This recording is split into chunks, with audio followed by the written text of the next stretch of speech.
So you're a fan of Atlanta United, and you can't believe we finished 2 points from the bottom? Ugh, I can almost taste the wooden spoon. Yuck. Well, anyone heard of Tata Martino? Oh, the best coach in modern MLS history? Yep, the one with a 66% win rate in MLS. But the fans are skeptical. Did Dyla suck, or was it our talent? Can Mickey still play? Where does Marinchuk fit? And was Latte a bust? Stop it. I've done my homework, and I've got notes. We're going to drink some wine and talk about it all. I'm Mikey Dobbs. I'm David Katz. And I'm Carmen Butler. And this is the ATL on Fire podcast show. Hey everybody, welcome back to another episode of ATL on Fire, the podcast where we talk all things Atlanta United football and all things soccer. And this evening we have an awesome guest joining us who does a lot of soccer storytelling. He is a writer for a lot of outlets that you guys are familiar with, including The Athletic, ESPN, Sports Illustrated, Yahoo Sports, and many others. And we're really... I've heard of those places. Oh, yeah, they are. Yeah. Pretty well known.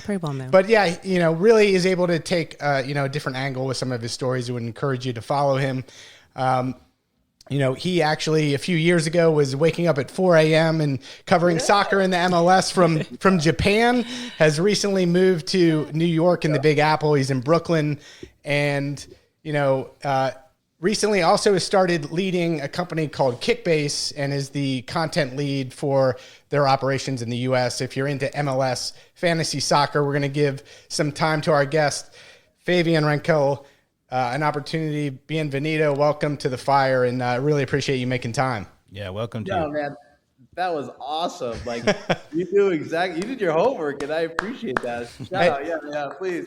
Hey, to be fair, I do digital marketing. I use Gemini, and I did some deep research. It's amazing what that can do. I have to tell you, he sent us 30 pages of research on you, which I read. Actually, I used your flashcards that you made to actually. Yeah, AI knows a lot about Fabian. Yes. I am shocked. No, I'm very flattered. Thank you so much. Yeah, I'm excited. I'm on this podcast tour, going all over the country, kind of talking about almost every soccer team in MLS, even some like USL teams, No, I'm excited. I'm excited to be here, talk everything Atlanta United. I'm excited for the season that they're about to have, and I haven't been to Mercedes-Benz. You've got to come join us. You have a ticket with us anytime you want.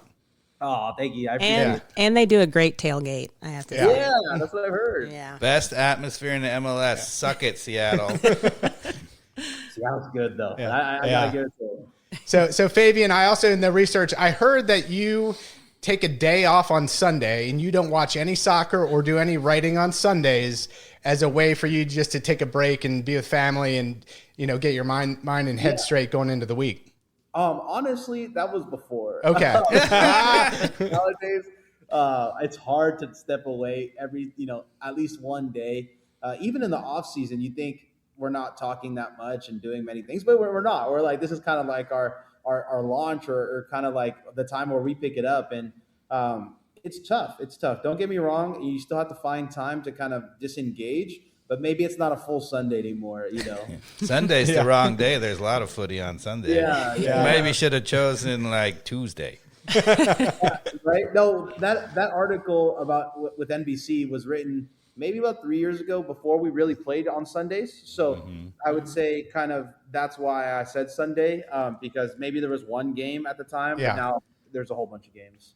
Well, hey, we're super excited to have you give your perspective on Atlanta United. I think, you have some connections, as I understand, with Miami and coverage with Messi. So Tata Martino, our previous coach, is coming back, and, we'd love to get your perspective on, his move to Atlanta, maybe even some thoughts on his exit from Miami. Dave and I have had a little disagreement in terms of what's in the mainstream media of him having personal matters and taking some time off, or was it really, some things with him disagreeing with, the front office and some choices being made. So curious just to hear the Miami viewpoint and then your viewpoint of him returning to Atlanta. Yeah, look, I'm going to start off with this story. Tata Martino looks a lot like my dad. That's kind of like the nicest way to put it. So every time. So your dad's really good looking and an amazing football coach. Yeah, I guess so. I guess so. But it's always funny to see Tata and talk to him and meet him because my dad's also a older Uruguayan man or older Argentinian man. Basically to the same cultures almost. But it's just funny because every time I see him, I always think, he looks a lot like my dad. No, but it's my parents are huge Inter Miami fans, and they were big Inter Miami fans because of Tata Martino and the way he kind of made that team play well, even without Messi. They came with me to the press conference for Luis Suarez and they were just excited as to meet Tata Martino and Gregori at the time when he played for Inter Miami. But no, Tata Martino is such a good coach. I always thought the way he was treated in Miami was unfair. I thought he took that team to the highs of highs without Messi, and that's something that I haven't seen Mascherano do. I really thought that even without Messi, they looked like a great team running the way Tata Martino did. And I thought Tata Martino had a good eye for bringing young South American talent. You saw Diego Gomez kind of come into MLS and then leave within a year. So, no, I'm a huge fan of Tata Martino. For the Atlanta United fans who may not follow Miami so closely, Supporters Shield with Messi out with injury a fair part of the season, and also the Champions Cup or Leagues Cup. Sorry, I mean it was pretty impressive. No, 100%. And the thing is, unfortunately, if you don't win an MLS Cup in MLS and you have a salary bill like that, or at least a transfer bill like that, you have to. You unfortunately are on the chopping block, and I don't think it was too fair. Yes, they shouldn't have lost in the first round to Atlanta. Yeah, and by all objective measures of eyeballing those games, I mean, there is no reason Atlanta should have won. Wait, we weren't the better team. Are you sure? Guzan standing on his head. Yeah. Guzan played lights out, and we were so shocked. I remember watching with my parents, like, wow, like Guzan is maybe one of the best keepers of all time. Look at this. No, but I am so happy for Tata to be back in the league. He deserves to be in MLS. He's really chasing history now. I mean, with back in Atlanta United, he can if he has a good stint with Atlanta, he could be in the upper echelon of MLS coaches. So I wish him all the best here in Atlanta, and it's so nice to see him back. Because what happened in Miami, it was a mutual kind of agreement, but I all think we know, he did the politically correct. I've got family issues. See, Mikey Dobbs said, he was buying this stuff that Tata said about his family thing, and I'm like, no, that was a hot mess. It could be true too, it's a little of both, maybe. Yeah, it could be a little of both as well. Like maybe you want to step down because of you have other important matters, and maybe you see the writing on the wall yourself. But hey, Atlanta United have a great coach now. Yes. Yeah. And so we're obviously thrilled, like we're huge fans. But why do you think it was attractive to him to come back after it was a startup project in 2016 for him when the franchise was created? Why Atlanta United when maybe he has some other options as well? Well, I think Atlanta United is a very attractive team to be a coach of. I mean, you play in front of 40,000, sometimes 60,000 fans, and you have the transfer budget to really go get some guys. So Arthur Blank, he takes care of Atlanta United just as well as he takes care of the Falcons, in my opinion, at least from the outside. So who wouldn't want to play or coach for a team like Atlanta United, where they should be a powerhouse in MLS, and they hopefully will be back to that.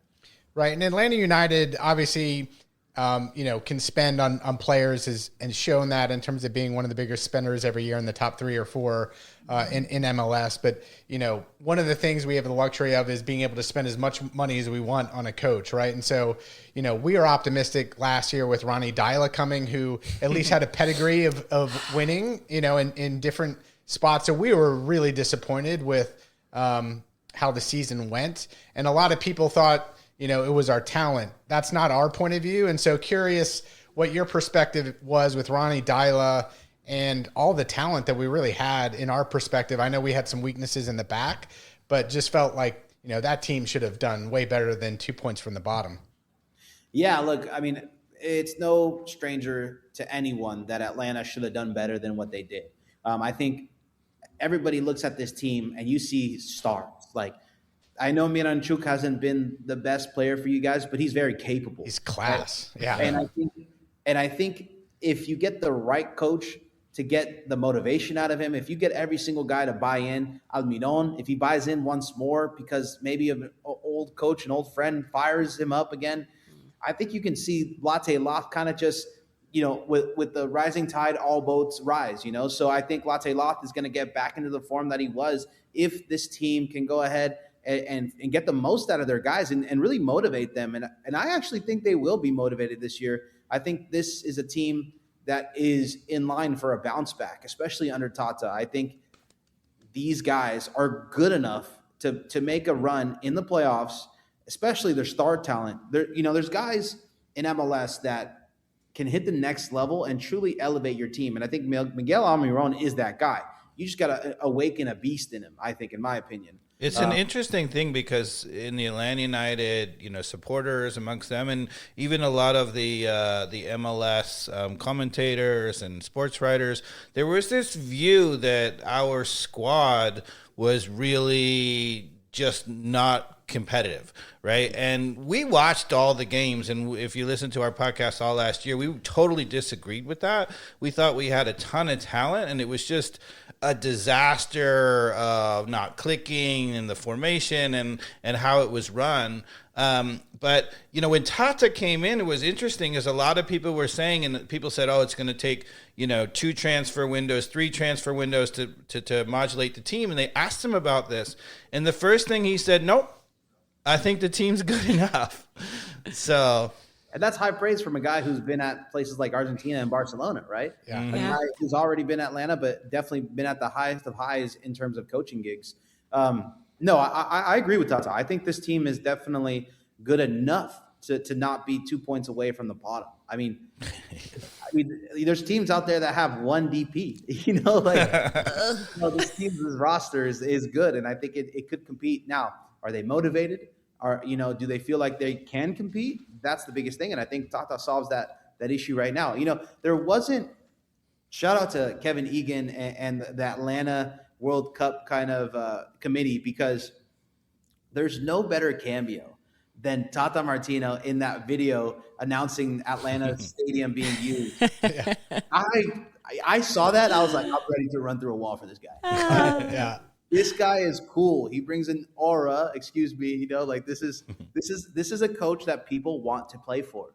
This is a coach that has been able to coach Messi multiple times. I mean, this is a guy who deserves the respect of every single player. So I think a lot of Atlanta's issues are gonna be taken care of with Tata being there. One of the things that Tata did the first time around, and maybe did in Miami, and I'm going to ask you about Miami, is that he was really famous the first time around in Atlanta for actually being the talent spotter. He brought in Almiron, right? And it was Carlos Carmona and a few other people. But anyway, I wanted to ask you about what he did at Miami in terms of bringing in players, what you thought, who he was responsible, particularly maybe you can comment about Allende. Was he part of that, or was it just Mascherano? But anyway, let me talk about what you thought about Tata in terms of spotting and helping to bring in talent at Miami. Yeah, one of Tata's biggest things is being able to scout young South American talent. I brought up Diego Gomez before, but if you really think about it, I mean, I don't remember a lot of MLS players coming to MLS and getting a transfer out within a year, especially to the Prem. Like, that is something in its own. Another player that he used very well was Benjamin Kramaski. Maybe it wasn't a transfer in, but he got the most out of this, 18-year-old, if I'm not mistaken, at the time, where he was making the last penalty kick for Inter Miami to, lift their first Leagues Cup. This was a team that was just firing on all cylinders. Every single young South American talent was used so much more in Tata Martino's system than it was in Javier Mascherano's. For example, David Ruiz, another guy who entered to Miami under Tata, had important minutes. Leo Campana had a resurgence. I believe Leo Campana was like maybe their first overall all-time goal scorer until Messi kind of took that over. So I think with Tata, he did identify some good South American talents, but he also made the most out of the South American talents that he already had on the roster. Do you know if Allende was Martino or whether it was Mascherano or somebody else? Yeah, it was right in that time where it was flipping over. I don't think maybe they didn't announce Mascherano just yet before they got Allende, but Mascherano I don't think is as hands-on as Tata personally. So maybe it could have been a guy that was on the list, and then they brought him in right as Mascherano was coming in.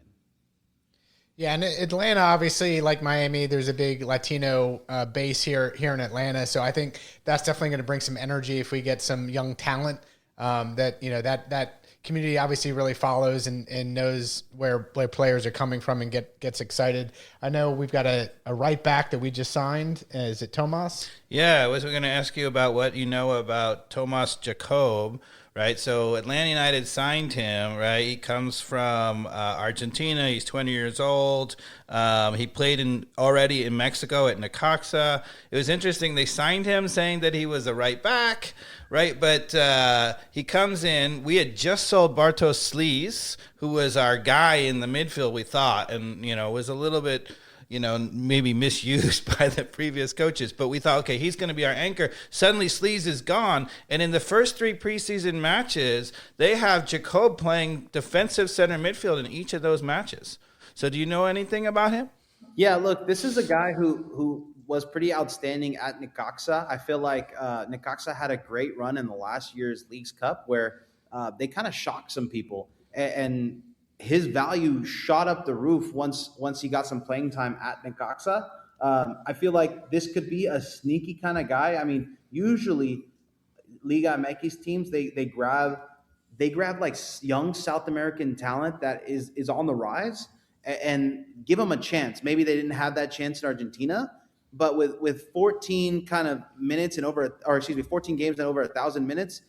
Necaxa didn't do that bad last year. They actually did pretty well in Leagues Cup and in Liga MX. So no, this is a guy who maybe isn't the most flashiest of signings, but it's definitely a big opportunity for him to maybe get some growth underneath Tata Martino. It was remarkable because we were rumored with Guido Rodriguez from West Ham.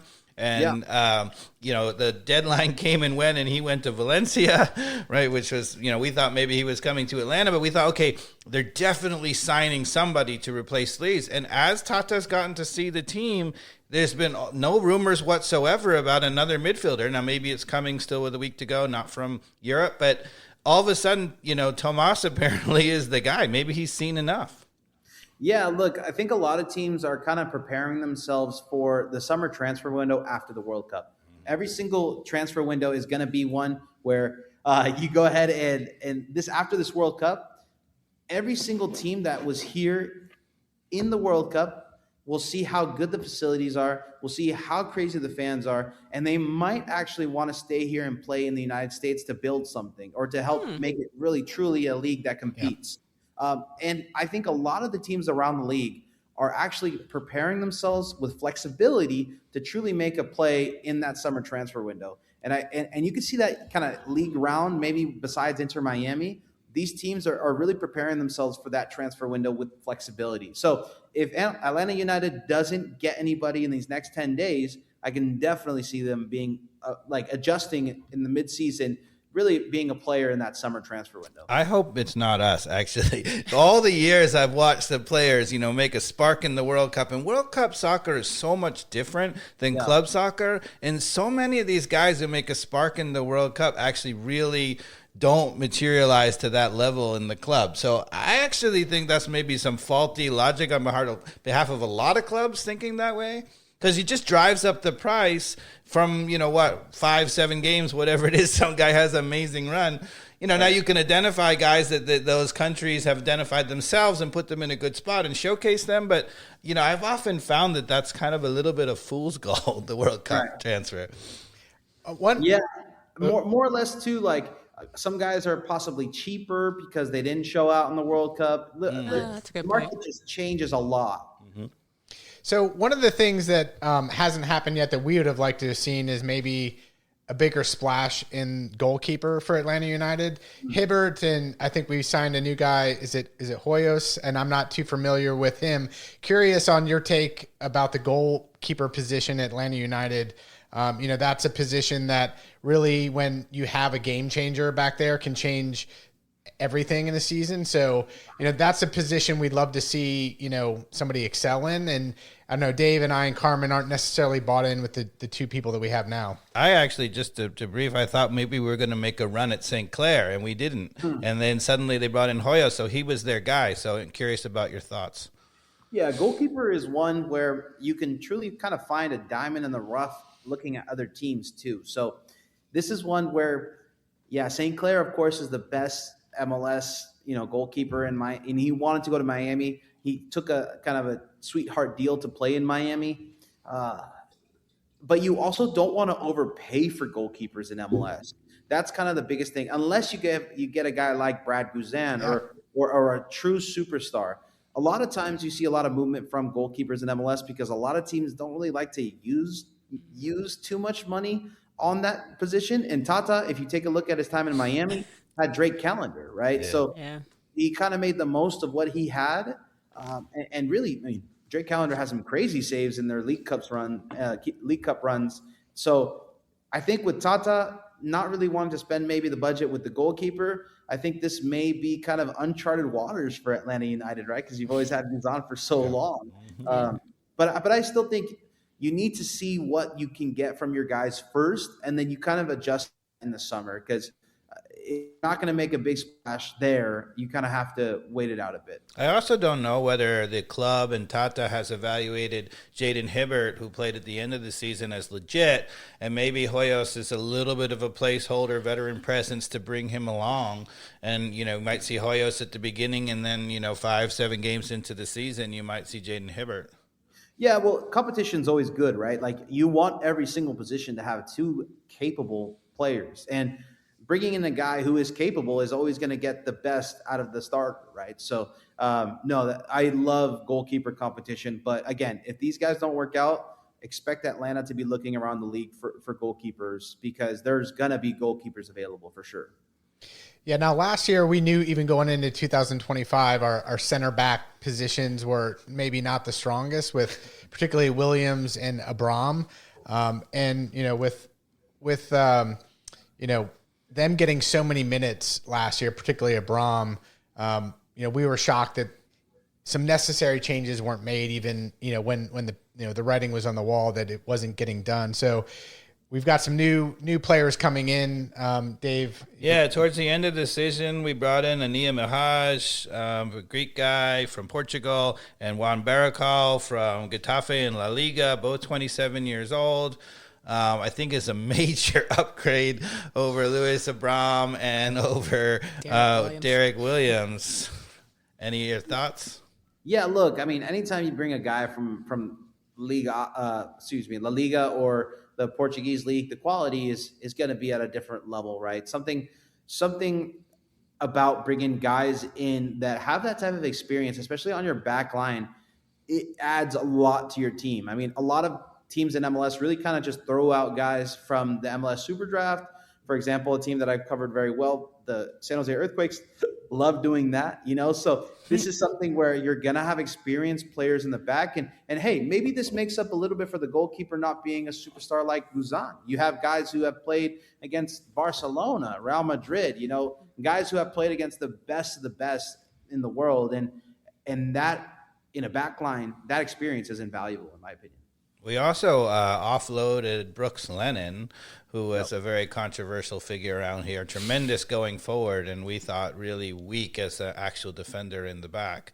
And it's surprising to me that he, despite all that, it's surprising to me that he hasn't really been, coveted in MLS. I think he thought maybe he's going to have a bidding war or whatever. DC gave him a trial, but I don't know if you have any insight into that. Yeah, look, Brooks Lennon not having a team is a little shocking to me too. I would have expected at least to be on a team that he can play some sort of minutes for. I know I'm looking at, again, a team like the San Jose Earthquakes, 100% they could use a guy like Brooks Lennon. Now, can they afford the rate that he probably wants? Maybe not, and that's probably why there's a holdup there. But no, there's definitely plenty, like a boatload of teams that still need outside back depth in MLS and could use a guy like Brooks Lennon to come on in the 70th minute when they need a goal. Maybe you can comment on this too. So the downside of being Atlanta United and having Arthur Blank as their owner, we're paying really high salaries. Whenever they release the salaries, which is not always guaranteed, we're really surprised. Like Tiare was on a huge buttload salary. And one of the things that does is it kind of limits us to being a European selling club, right, as opposed to an Inter MLS. So maybe you can comment about that and, sort of the Inter MLS transfer aspects. Yeah, look, something big that actually just happened was now in MLS, you can loan players to other MLS clubs no matter what the age. Before, it used to be under the age of 25. And I think that helps if you have a large kind of salary player and you're trying to offload him to another team. Maybe you take on some of the salary and then open up some salary as well. That's totally possible now for Atlanta United. But teams that struggle with that a lot are actually Liga MX teams. A lot of times, Liga MX teams struggle with selling their players because they're just so happy here. They make so much money in Mexico. They're superstars in Mexico. What's the point of them going to Europe, learning a language they don't know, being a quote unquote nobody? You might, and this I can kind of see happening in Atlanta. I mean, you guys are having such a big party down there every time you play under those bright lights at Mercedes-Benz. Why would you leave? I agree. Why would you leave our fair city? I know. So, Dave, I'll let you extrapolate on our midfield, but this is, I think, where we've certainly got some question marks on where things will pan out. We mentioned that Tomas is seemingly playing in kind of that central defensive spot. We've got Riley, Gill, Muyumba, and is it Alzate? Who is Alzate from Hull City? Alzate. We transferred from Hull City at the middle of the last season. It was an interesting guy because he had played under Dyla in Belgium. He was clearly a Dyla guy, and he came in, and I don't know. He didn't light it up. Like, he's supposed to be more of a box to box, kind of possession kind of guy. Maybe split the lines. And he struggled to, it was only in mid-season, but he struggled really to bed in with the team. Yeah, I mean, it's going to be tough coming in mid-season and having a stellar season with the season that Atlanta United was already having, right? Yeah, that's fair. I don't think you can truly kind of put it on him for that season. I think this is going to be the season where you can truly rate him because he's going to have a fair shot at making a difference with this team. It reminds me a lot of this player in the Galaxy called Sanabria, and they brought him in, and they were really bad. And it was like, how do you rate him at all if he comes into a situation every single day in the locker room?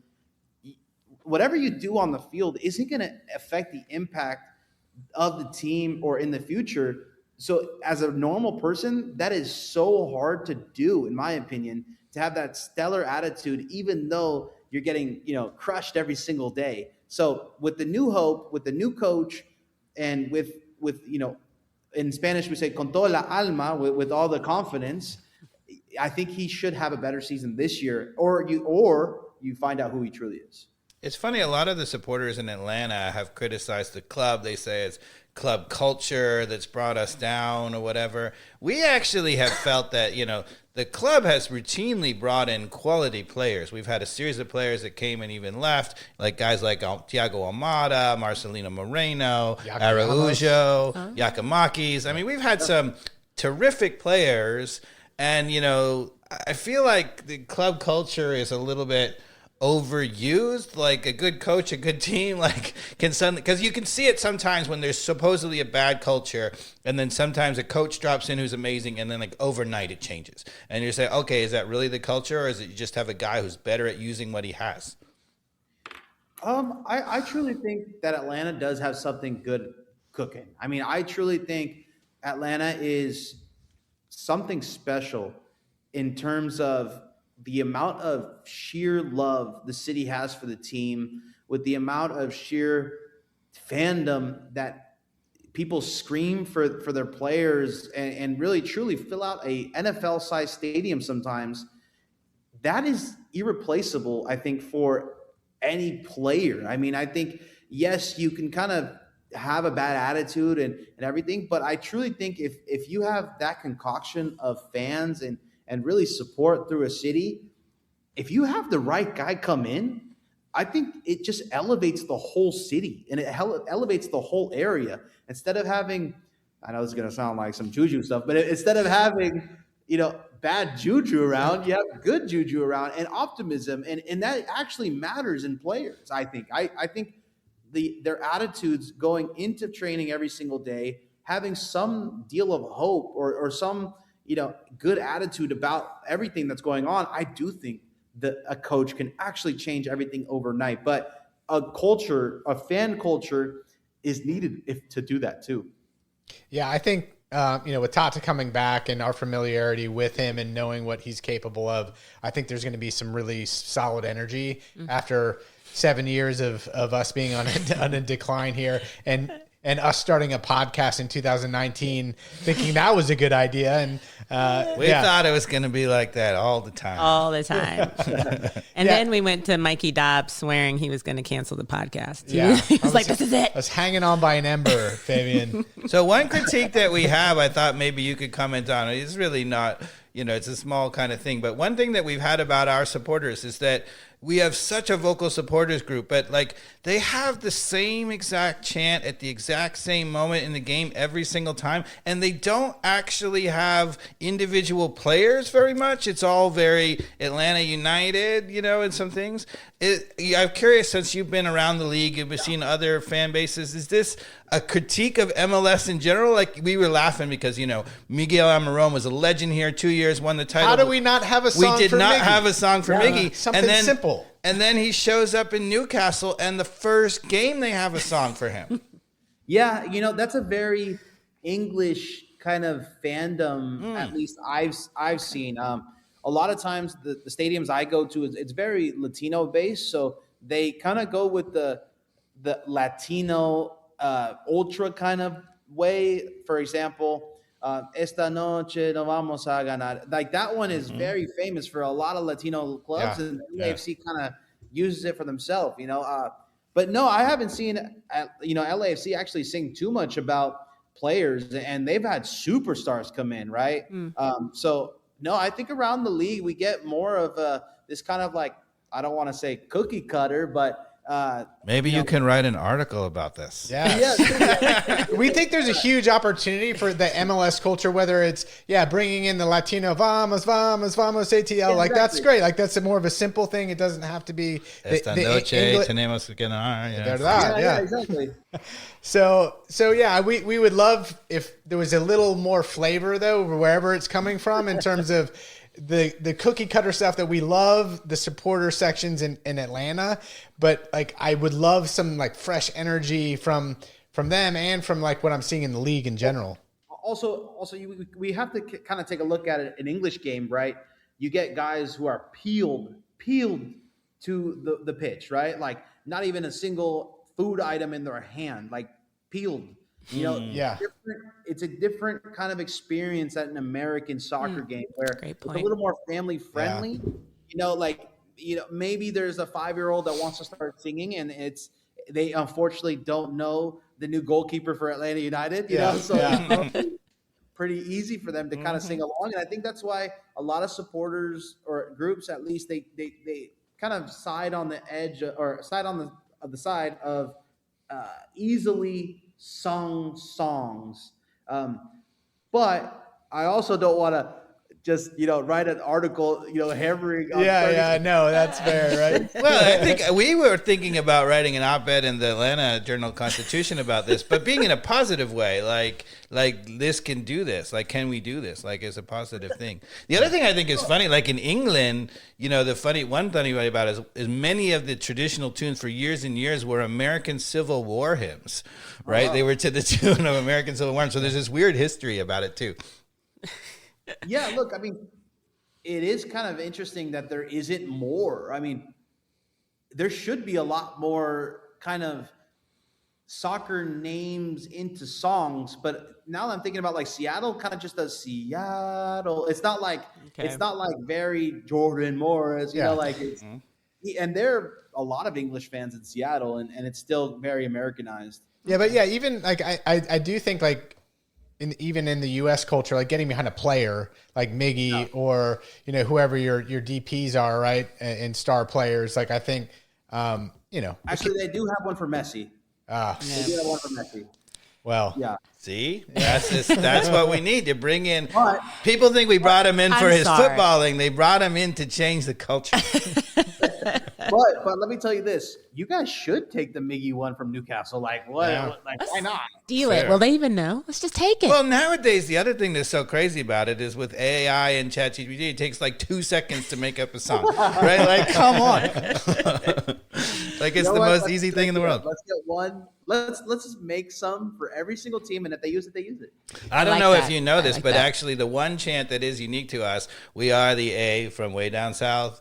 Right, that song was actually invented by supporters in the supporters group walking into the stadium on the very first game at Bobby Dodd because Mercedes-Benz wasn't even open yet.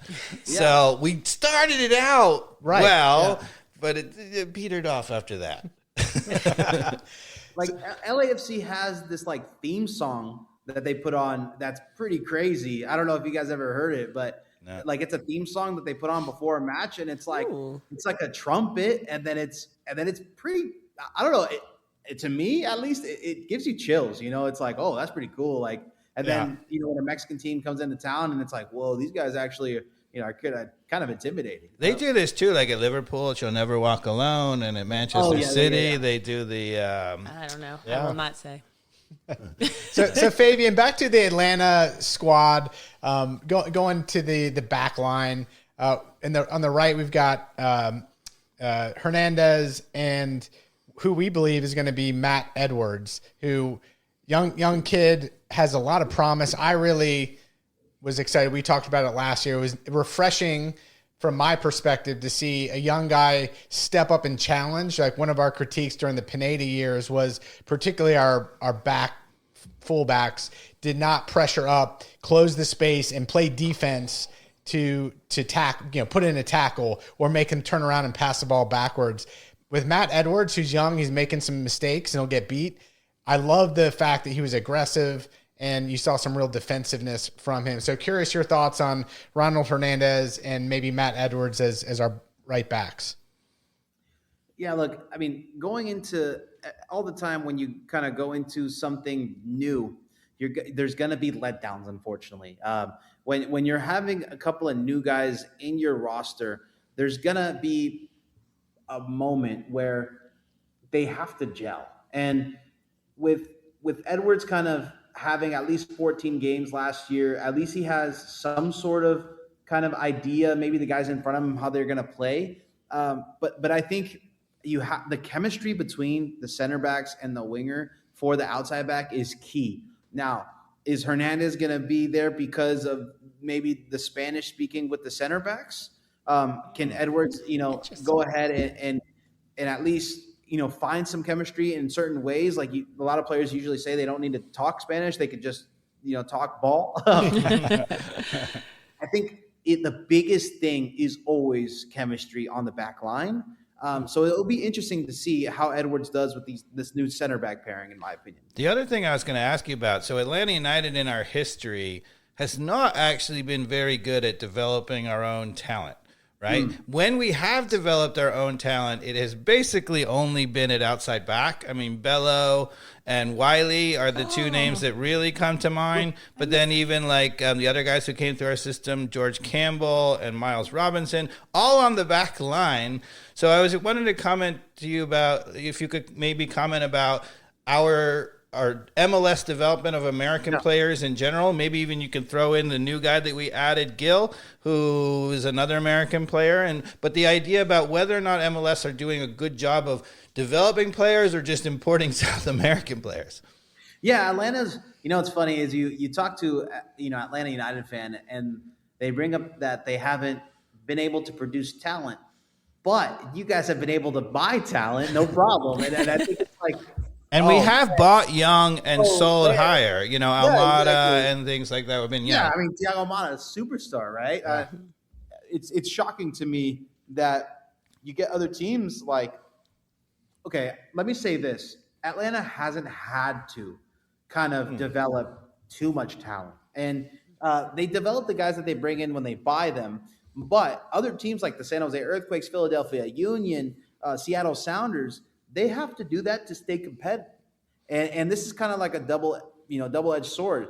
If you're able to buy great talents and sell great talents, maybe you're not looking too closely at the kind of instruments that are in MLS just yet. And I think you actually named off a couple of guys that have already kind of come up the ranks in Atlanta, like Caleb Wiley and Miles Robinson, who are great players. But it's hard to churn out guys constantly like the Philadelphia Union. I mean, personally, I always think the Philadelphia Union are going to be better every year, because we thought that last year for sure. And they all of a sudden win a Supporters Shield, right? So It is very shocking because I covered basically the Philadelphia Union of the West and the San Jose Earthquakes, and they never, are able to win anything with that type of mentality. So I think a lot of fans, if you ask them, would you rather be a Philadelphia Union or an Atlanta United? I think they're gonna say Atlanta United, even though they've had big players come out, just it's not too consistent. So Favian, right now is a super exciting time in it being a soccer fan in the U.S. We've got the World Cup coming to the U.S. Major League Soccer is going to make a shift to the European schedule. You've covered this league for a while. Just curious of like your optimism around, MLS. You touched on it a minute ago, but what are your thoughts around the player quality, the teams, and just overall optimism? Yeah, look, I'm the most bullish person on MLS in the world. I think this league is a gem if you really sit down and watch some games. I think this league is severely underrated when it comes to the amount of talent that's in it with the salary restrictions that are in this league. I mean, you're telling me that we compete every single year with Liga MX teams. And if you look at a Liga MX roster, they have 17 DPs on it. Yeah. And we're competing with them with only 3 and maybe some U22s or some young DPs and really making the most out of every single player on the roster. So for that, I think MLS is really punching above its weight. And once they really let the shackles come off of MLS in terms of the salary cap, I think this league is set for maybe one of the best leagues in the world in the next 20 to 30 years. Would you be in favor of them releasing that now? I mean, I know for MLS for a long time, like literally it was 8 teams and all the Florida teams folded, right? And so like it was like nip and tuck whether it was going to actually make it, right? So the thing that really helped make it was the salary cap and restricting people from going nuts. But now do you think it's established enough they should just open up the floodgates? I personally do think MLS is too big to fail at this point. I think you have these crazy investors. You have these crazy valuations. I mean, I think it just came out that, Inter Miami is $1.4 billion, and then Sporting Kansas City was sold for $700 million or something like that. So these are some crazy numbers. Yeah, we're valued as just below Miami at 1.2 or 3 billion. Seriously. And Messi's scratching his head on these restrictions, right? And he's probably the biggest supporter of pulling back the restraints as well. So I don't know if you have any insights on like what his influence is with. He just wants to MLS bring his whole Barcelona team. Yeah, but as somebody who's now invested in the league, right? Like Messi has some serious influence on, what is the time frame for maybe this dream coming true? Yeah, look, I'm going to answer what I think is the first question real quick. What I think would help the league is a floor. I think a floor right now in the next 2 years would help the league grow a lot. And you can't have teams like the Earthquakes rolling out there with one DP or the Rapids kind of doing it with one DP. You have to create a floor to make sure that the standard in the league doesn't get too far off for parity, okay? And then I think, why is there no 4th DP yet? If you take a look, like, why? Yeah. Like, why not?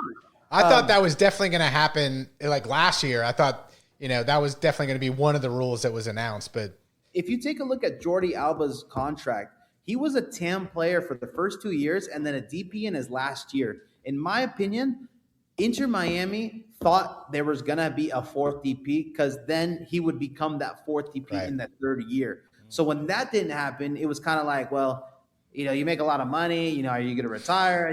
It was thought about, like there was a conversation about it.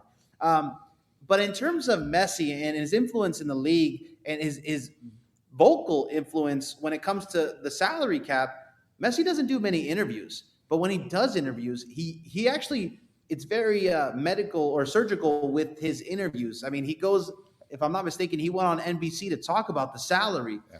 And I was kind of laughing because I was like, hey, man, wrong audience. I don't think anybody on, nightly news with Lester Holt really cares about the salary cap in MLS. But, it was a good effort. Just, maybe you should talk to like so every time there's an MLS Cup, there's an owners meeting. Like maybe go to the owners meeting and kind of say that. Makes sense. Because I don't know if they're watching the nightly news either. Do you think there's any thing to the rumor that Cristiano Ronaldo would be heading to the MLS? So that one's tough because we all know that Ronaldo has this certain thing that happened in 2013 in Las Vegas, right. and it's that's a tough question because but supposedly the statute of limitations has run out. Maybe no. Yeah, and I hate to say it, but if that's the case, then maybe one day he could be in the United States. But a lot of people say that he's not really looking too good at Al Nassr these days. Maybe this would be, I don't know, like he's at that age where it's like maybe he wants to go back to his club where he started and kind of really call it. But I just don't see Ronaldo coming here just because of what he did in the past. And I think that would just be the tabloids, the number one story, I think, just in his face constantly about that. Do you think that MLS is a better league than Saudi Arabia? I know and ask you to directly compare things. Maybe the top of Saudi Arabia is better. Mm-hmm. Like, for example, Al Hilal. They just got Karim Benzema. I mean, they have Darwin Nunez not even signed up for their team. And me being Uruguayan, that one hurts, dude. Atlanta, go get him. Oh, what are you doing? Tata, go get him. No, but I think throughout MLS, it's better than the Saudi league. But maybe the top 5 Saudi teams are better than the top 5 MLS teams. So, question around MLS and your viewpoints and predictions on what's going to happen in 2026. I know it's early, but would love to hear your opinion on, where you think Atlanta United should maybe finish this season and maybe some teams to look out for. Who are your top teams that you think are going to be most competitive in MLS in 2026? Yeah, look, Atlanta United is in a tough predicament, to be honest. Yes, they have the talent. Yes, they have everything to kind of have a successful season. It's just the Eastern Conference is loaded. I mean, you take a look at the teams in the East, and I want to say Philly's not going to do it again, but somehow they're always in there. They're not going to do it again. I have no idea. Cincinnati's going to be in there. Columbus might have a little bit of a drop-off, but not too much because they still have that core together. Miami is going to be Miami. And then you kind of take a look at the New York teams. Like, will the New York teams do anything? Who knows? But I truly can see Atlanta United kind of sitting in a 5th or 6th position. I think they should into the playoffs. With Tata Martino and the 3 DPs they have, in my opinion, they should be sitting in a playoff match at the end of the MLS season. But a play-in match wouldn't be a bad season either. Okay. So, yeah, I was more in your camp, like 5 or 6, I think, in our last discussion here. I'm going to take the over. Carmen and Dave are a a little more optimistic. Barely. Like 4. Well. Like 4 is where I'd put us. Yeah, I'm a hopeless optimistic, so I think I said 3. Yeah. I think I said 3. Yeah, that's right. 3, okay. We got a range of 3 to 6. Yeah. I know Miami, I mean, goodness gracious, what's his Bergeron, from Mexico. Yeah, coming from Mexico, adding that to Messi, that's ridiculous. Now, maybe I'll just briefly ask you, all of the MLS fans in general, not us, actually have this conspiracy that Miami's allowed to have 6 DPs. What did you say to that? So if you take a look at all their transfers, like one by one, and maybe not look at them all together, it makes sense to me. One thing Miami's done very well with Messi is they've been able to get the most out of every single player when they're transferring them out to other MLS teams. So guys like DeAndre Yedlin, they got a crazy lump sum for. Guys like Drake Callender, they got a crazy lump of GAM. Guys like Leo Campana got a historic number of GAM. They were able to kind of sell all these regular MLS guys for a lot of GAM, which a lot of other teams can't, right? So there you have kind of this, I would say this load of GAM that you're already kind of sitting above other teams. And then you have transfers out like Diego Gomez and all these other things. But then on top of that, you get all these guys taking sweetheart deals. St. Clair took less money to be there. If you take a look at David Ayala, that transfer, it's a cash for, you can pay whatever you want. It just goes towards the salary, but it's a U22. So you can pay a U22 whatever you want. And David Ayala is technically on a 1-year deal, but you're so bullish as Inter Miami because why wouldn't he re-sign with you? You don't really care if he doesn't re-sign a contract this year. You're going to wait till the free agency, and then he's probably going to want to come back to play with Messi even more. You get a guy like Suarez back on a very cheap deal. You get Mikael coming back as a TAM player. You get Betarama as a third DP. That's pretty normal. You pay $18 million for a DP, no problem. But the one that sticks out to people the most is Tadeo Allende. And I'm going to say this, and I've been saying this all this podcast tour because this is the number one question. Tadeo Allende is just a regular La Liga player when he's in Spain. Maybe he gets to walk around. Maybe he gets to be a normal person.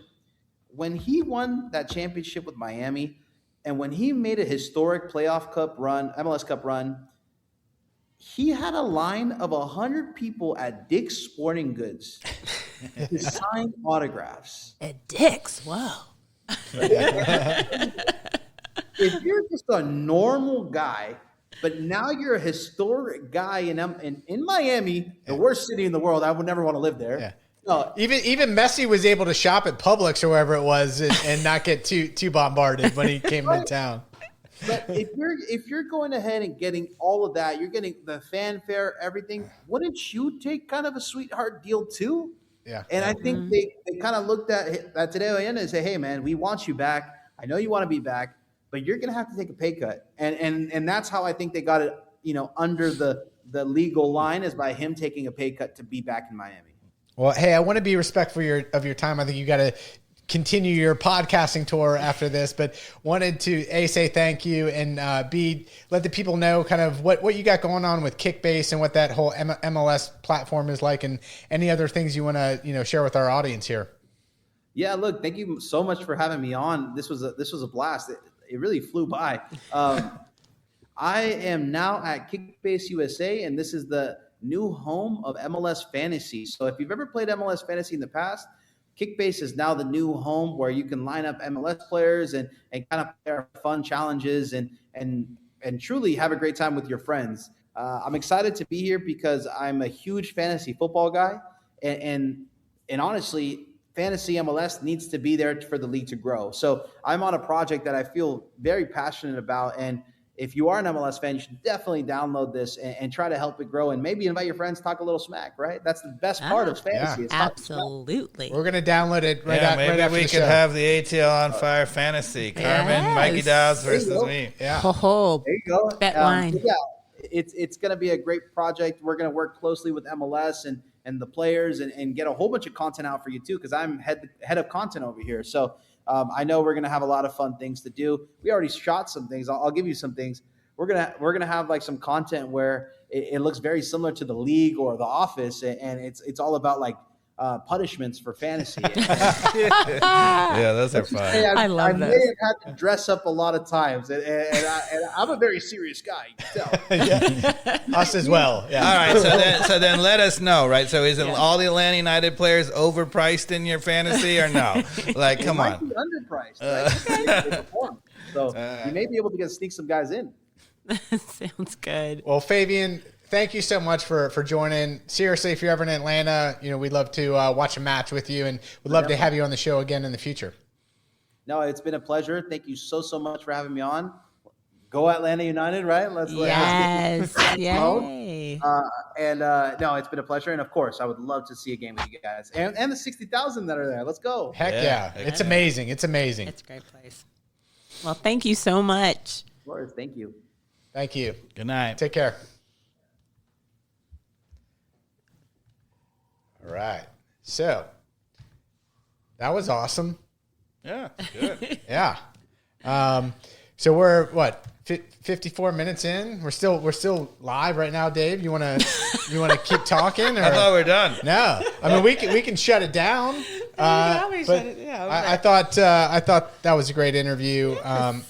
We should definitely have Favian on in the future. Yes. It's great. Yeah, make it a great to hear regular his thing. perspective. Make it on the regular. And I think you were right on the whole Tata exit from Miami. I got to, I do admit when I'm wrong. We didn't bet that one, though. Yeah. Does it kind of count like a bet? Does he still owe me a bottle of wine? I think you just got to take, pride on that one. Right. Yes. Pride, So yeah, what else do we want to talk about to close this out? Any other things? So when's the season opener in Atlanta? It's not till March, we right? we play this Saturday and next Saturday on the road, opening up Cincinnati this following Saturday. Not this. Okay. Not we are coming to you on Thursday. Not this Saturday. Not the 14th, but a week on the 21st. It's the first game at Cincinnati, and then we play on the road again, and then home game after that. So I think we're going to try for our audience to have our MLS, season preview maybe coming to you somewhere in there before our home opener. All right. Well, I think we should dance it out with some Danny Rojas, right? Oh my goodness, Yeah. It's been a minute. Yeah. Okay, let's Just do like it. back in Guadalajara, you say it, I do it, coach. Football is life. Football is life. Life. All right. Thanks everybody for listening. No. Danny Rojas, Danny Rojas, Danny Rojas. Thanks, Carmen. You killed it.